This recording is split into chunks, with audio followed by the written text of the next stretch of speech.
Carl Friedrich Gauss was a mathematician who said that the flux of a field through a closed surface is equal to the divergence of that field inside the surface. But what does that actually mean? To help visualize this, imagine you are drying your hands under a hand dryer. If you place the palms of your hands facing upwards under the dryer, you will feel a strong stream of air pushing downwards on your palms. Now we'll apply this example to Gauss's law. We'll say that the palms are the surface and the stream of air leaving the hand dryer is the field. In our example, the dryer is a source and air diverges away from it. The force of the air on our hands relates to the flux of the field going through the surface. If we had a stronger hand dryer, the air would leave it faster, so we'd say there was a greater divergence, and your palms would feel a stronger push on them. Here, there would be a greater flux going through the surface. Let's consider another example. Imagine you've placed the palm of your hand at the end of a vacuum cleaner. Your palm will feel a pulling force on it as the air is drawn into the cleaner. Relating this to Gauss, the vacuum cleaner is called a sink because air is converging into it. Or we could say there was a negative divergence. Same as with the hand dryer, a stronger vacuum cleaner will mean there's a greater convergence and your palms will experience a greater pull towards the cleaner. All of this is saying that a greater divergence of the field equals a greater flux through a surface. So one way to think about Gauss's law is as a measure of how much the field is pushing onto the surface. Derivation of Gauss's law in differential form. Let's set our Gaussian surface to be a tiny cube of length dx, dy, and dz.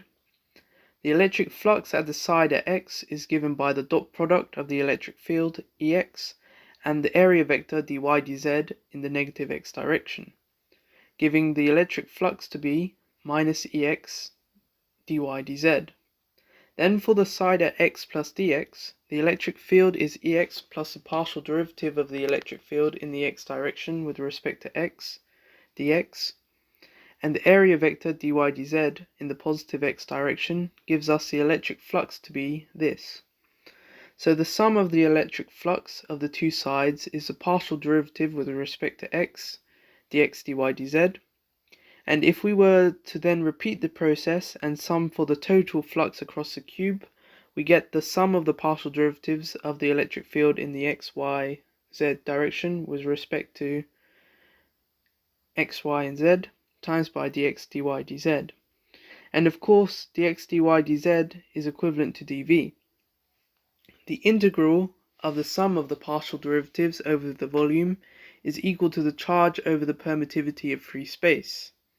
If we then say that the charge is equal to the integral of the charge density over the volume, we can remove the volume integral, and this sum of the partial derivatives is the same as the gradient operator acting on the electric field, hence Gauss's law in differential form. So, it's now time to put Gauss's law into action with an example.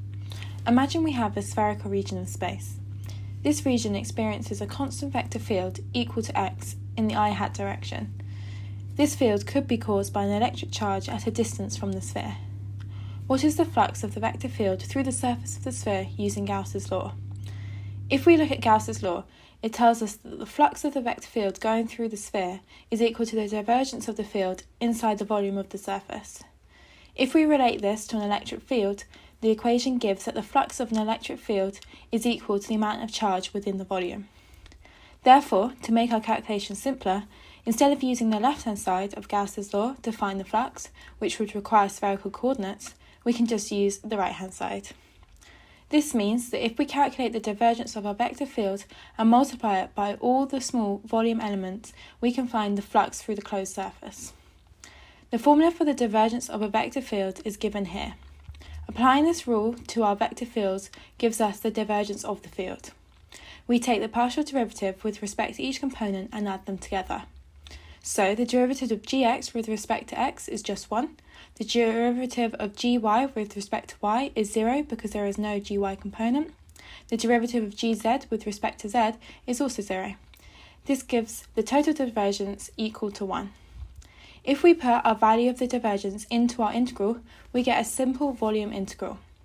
The sum of all the small volume elements is equal to the total volume of the sphere, which is equal to 4 pi r cubed over 3. If our radius is equal to 1, the value of the right-hand side of our equation becomes 4 over 3 pi. Looking back at Gauss's law, we can see that if the right-hand side is equal to 4 over 3 pi, then so is the left-hand side. The left-hand side gives us the flux, therefore the flux through the surface is equal to 4 pi over 3. This means we have found our answer for the flux using Gauss's law to simplify our calculations.